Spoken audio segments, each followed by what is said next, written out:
E como eu anunciei no início do programa, eu estou recebendo aqui o advogado Rafael Mazieiro, ele que vem para falar sobre direitos, sobre deveres para você após adquirir um imóvel. A gente sabe que aqui no nosso município o crescimento tem sido muito grande, a construção civil tem alavancado a economia aqui do nosso município, então isso é muito bom. Mas dentro desse monte de venda, tem direitos e deveres também, de quem compra, de quem adquire, que essas imobiliárias elas têm que se atentar também de estar cumprindo a legislação. E eu já recebo com muito prazer você aqui no nosso programa, quero agradecer a sua participação, Rafael, seja bem-vindo. Obrigado, meu amigo, obrigado a todos os telespectadores aqui do SBT, é uma honra estar aqui, Joel, obrigado pelo convite, e estamos aqui à disposição para responder, né, as dúvidas das pessoas aqui do nosso município, muitas dúvidas corriqueiras no dia a dia, né, principalmente na aquisição de imóveis e também na locação. Às vezes você loca um imóvel, você não sabe quais são os direitos do locatário, do locador, se eu devo entregar a casa pintada ou não. Então nós estamos aqui para esclarecer as dúvidas mais comuns de vocês e poder somar, né, nesse dia. Eu já vou começar com uma pergunta, porque essa eu ouvi, eu também nunca vi falar sobre isso. A locatária pegou, né, ela foi lá, alugou essa casa, um casal, e aí o IPTU estava sendo cobrado de quem alugou, não do proprietário da casa. Isso pode? Então, essa é uma questão muito comum que envolve vários fatores. E é muito boa a pergunta, porque eu consigo, às vezes, tirar outras dúvidas dos nossos telespectadores. Quando você vende uma casa, nós temos que ter na nossa consciência que o imóvel ele não vai se transmitir automaticamente para aquela pessoa por causa de um contrato de compra e venda. O contrato de compra e venda, em si, nós temos uma regra no Brasil que nos imóveis negociados acima de 30 salários mínimos se faz necessário a escritura pública, que você faz no cartório. E aí você pega essa escritura pública e aí você averba ela lá no registro de imóveis, na matrícula daquele bem, para aquele bem poder ser seu de propriedade. Mas vamos supor que a pessoa não fez escritura pública, não averbou, né, não registrou o imóvel, apenas fez aquele contratozinho de compra e venda, né, colocou na gaveta ali, a casa é minha agora. E aí, e vendeu a casa. O comprador, ele vai morar na casa, só que o IPTU daquela casa, ele vai continuar vindo no nome do antigo proprietário. E aí, às vezes, a pessoa mora 5 anos numa casa. Há 5 anos eu já vendi a minha casa para você.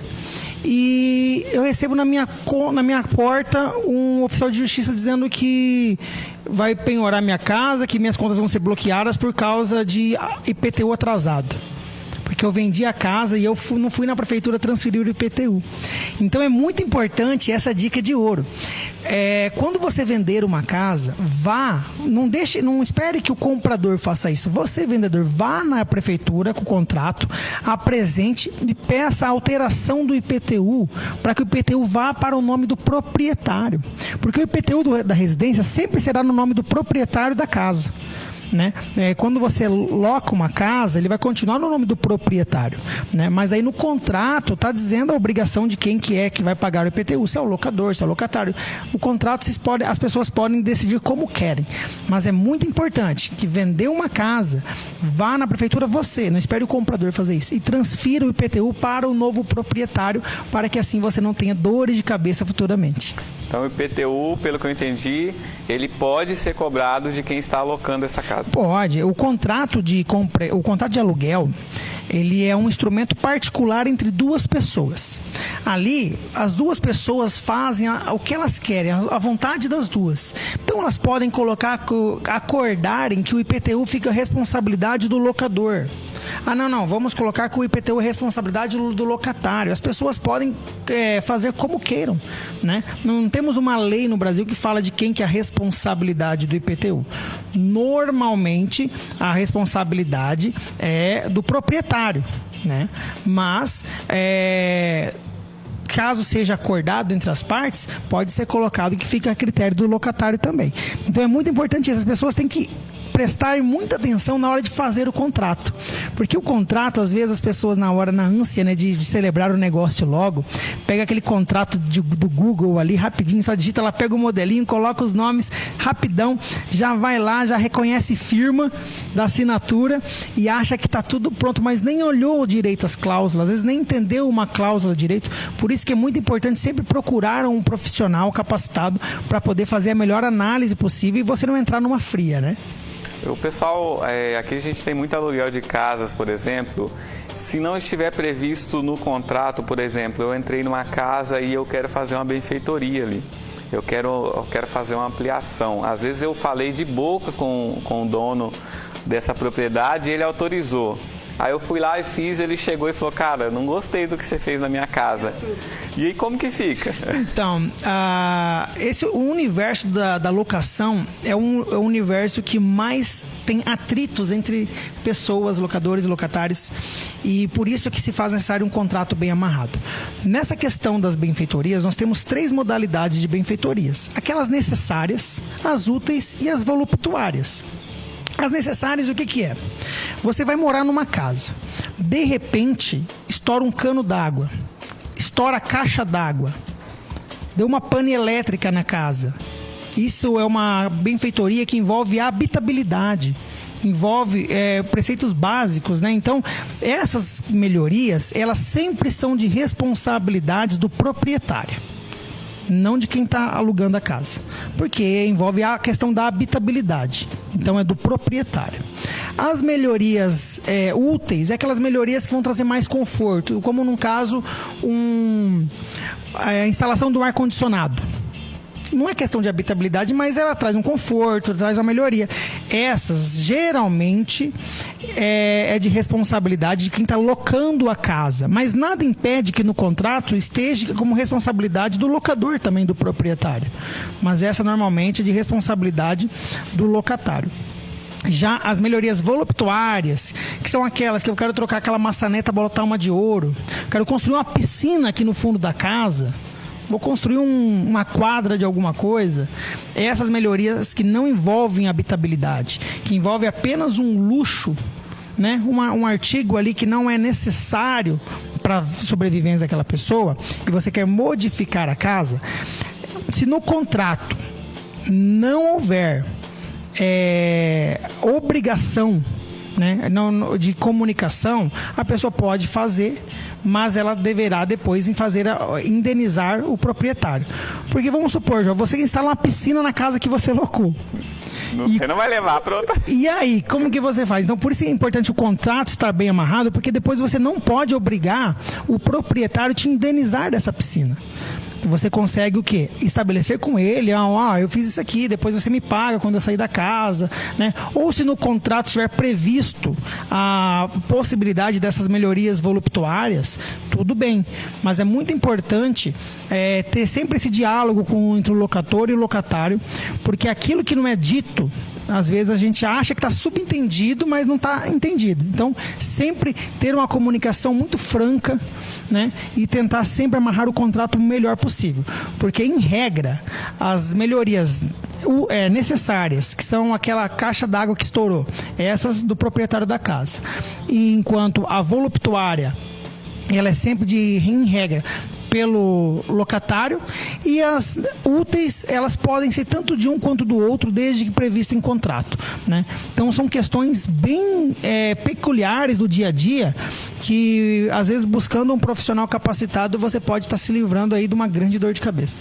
E Rafael, eu tenho ouvido muito essa questão de eu adquiri uma casa pela imobiliária, só que essa casa eu estou há 2 anos nela, a pintura, eu comprei ela verde, a pintura já está azul, branca, entendeu? Saiu rachaduras, tem um tempo limite ali, um tempo mínimo para aparentar problemas e a própria imobiliária ser responsável? Existe uma padronização em relação a isso? Na compra do imóvel, 5 anos. 5 anos. A garantia das compras são de 5 anos e é muito importante que as pessoas estejam atentos a essas questões das garantias, né? Porque acha que comprou um imóvel e não tem garantia. Não, tem garantia sim, principalmente na questão estrutural do imóvel, né?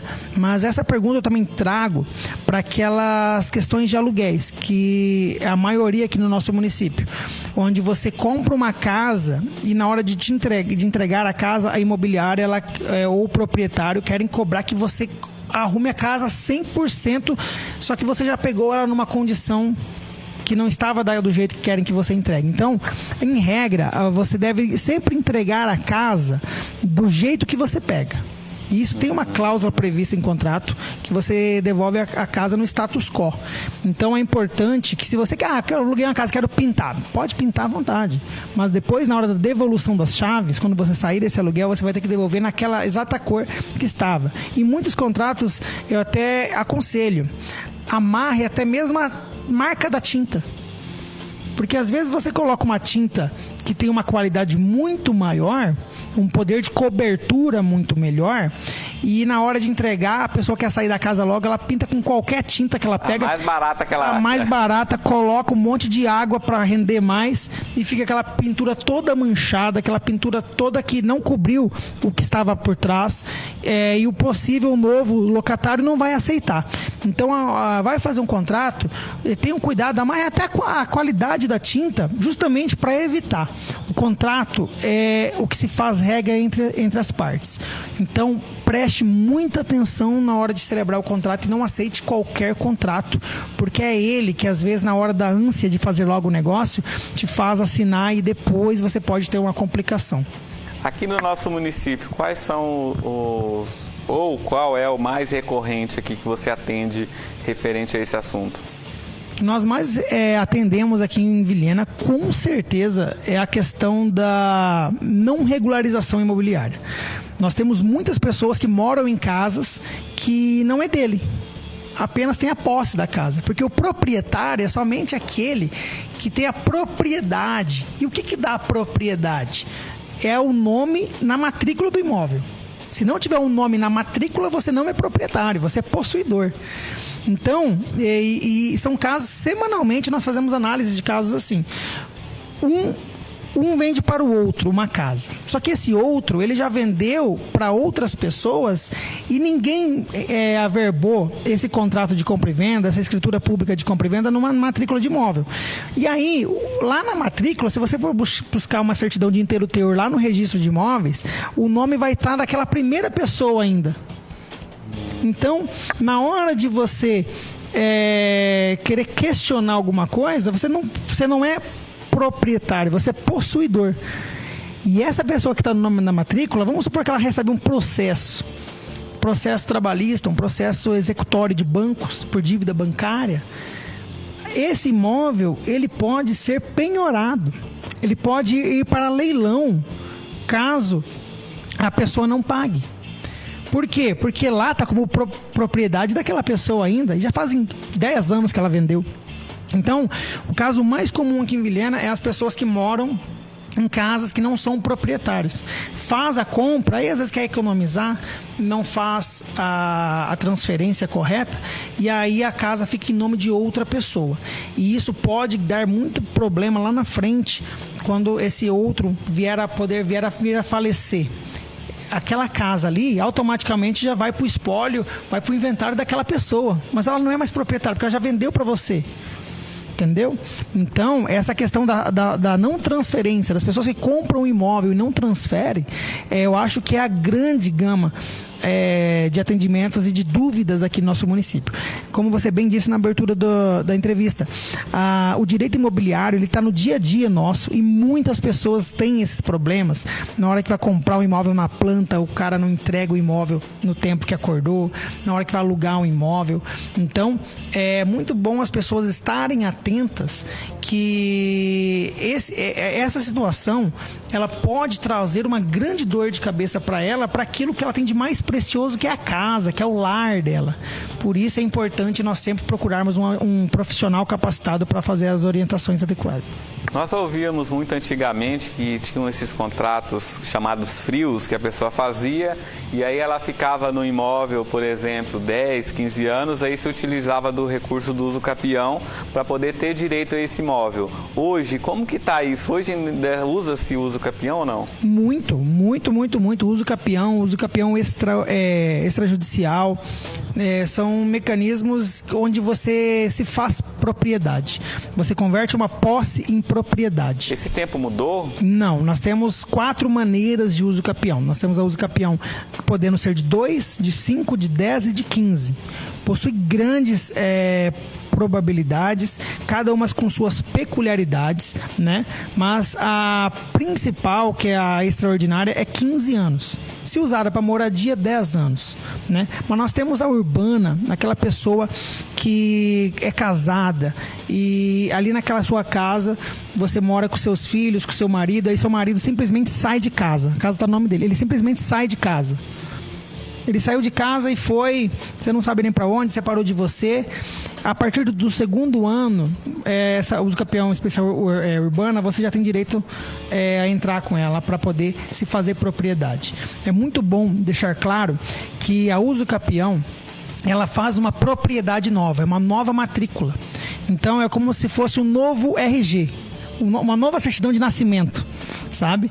Então tudo dali para trás não importa mais, o que importa é dali para frente. Por isso que é um procedimento um pouco complexo, mas ele é muito usado para as pessoas adquirirem a propriedade, porque aqui em Vilhena é uma cidade muito jovem e muitas pessoas antigamente faziam essas transferências, compravam, vendia muito no famoso fio do bigode, nem contrato fazia.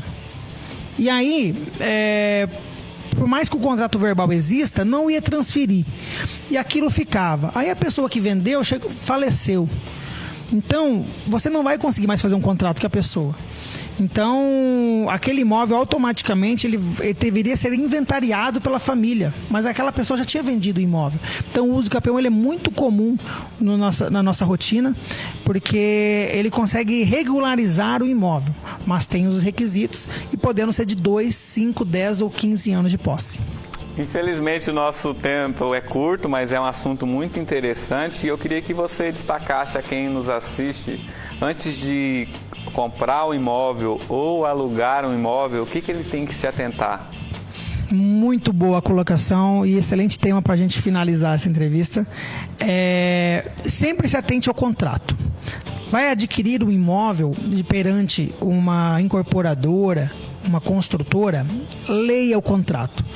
Vai alugar o imóvel, leia o contrato. Você vai alugar, você vai colocar um imóvel seu para ser alugado, faça um contrato bem feito. Por quê? O contrato ele faz regra entre as partes e é ele que vai ditar o que você deve ter de direitos e deveres. Então, o contrato é onde você pode, às vezes na ânsia, se colocar numa grande enrascada. Não tem a destreza, né? Não vai conseguir fazer um contrato, não deixe que qualquer pessoa faça esse contrato, não aceite qualquer contrato, busque um profissional capacitado, um advogado especialista na área, que poderá fazer o melhor contrato possível, te protegendo de todas as situações que podem te colocar numa enrascada, porque às vezes nós não prestamos atenção que nós estamos lidando com o que nós temos de mais precioso, que é o nosso lar. E nós deixamos o contrato ali feito de qualquer maneira, muitas vezes de Google. Muitas vezes alguns construtores, algumas pessoas vão vender, vão alugar, pegam um contrato de Google para não gastar com o contrato. Só que essa economia vai trazer um prejuízo muito maior lá na frente. Então o contrato é a principal observância que você tem que ter na hora de celebrar qualquer negócio jurídico. Seja com imobiliária ou com alguma pessoa na hora de alugar, ou seja com uma incorporadora ou construtora na hora de adquirir um imóvel pronto ou na planta para ser entregue futuramente. É ele que vai te proteger caso esse imóvel não seja entregue na época que foi acordado, caso extrapole, é ele que vai te dar direitos, né, de ser ressarcido, de buscar indenização. Então, o contrato, observe o contrato e não aceite qualquer contrato. E você é especialista na área também, as pessoas que quiserem ir até o seu escritório também, né? Onde que você está atendendo? A gente está atendendo ali na Avenida Major Amarantes, mas a gente tem as nossas redes sociais, Rafael.Mazieiro no Instagram. Sou advogado especialista em direito imobiliário e negócios jurídicos, então a gente pode estar fazendo as orientações corretas e me coloco à disposição, estar sempre vindo aqui no programa, porque às vezes é uma situação que traz traz muitas dúvidas, né, dos nossos telespectadores. E você que mandou uma dúvida aí que eu não consegui responder a tempo, o Joel vai me passar aqui, eu vou responder para ele vai te dar a devolutiva, justamente para que às vezes você está na ânsia de fazer um contrato aí, não assine, calma, manda a dúvida para cá antes, que a gente faz essa análise para justamente proteger. Porque, igual eu disse, é no contrato que as pessoas ganham as grandes dores de cabeça e é ele que nós devemos estar bem atento para lhe proteger de qualquer problema futuro. Obrigado, Rafael. Sempre bem-vindo ao nosso programa. Eu que agradeço a oportunidade. Estou à disposição de vocês. Quem não me segue pode me seguir nas redes sociais, Rafael.Mazieiro, no Instagram, também Rafael Mazieiro no Facebook. E estou à disposição de vocês e agradeço muito o convite para estar aqui, meu amigo. E com esse assunto sensacional, espero que você tenha aí sanado alguma das suas dúvidas, que eu imagino que sejam muitas dúvidas em relação a isso. É um assunto muito extenso, mas a gente tentou aqui no nosso tempo, né, maximizado, passar todas as informações para você.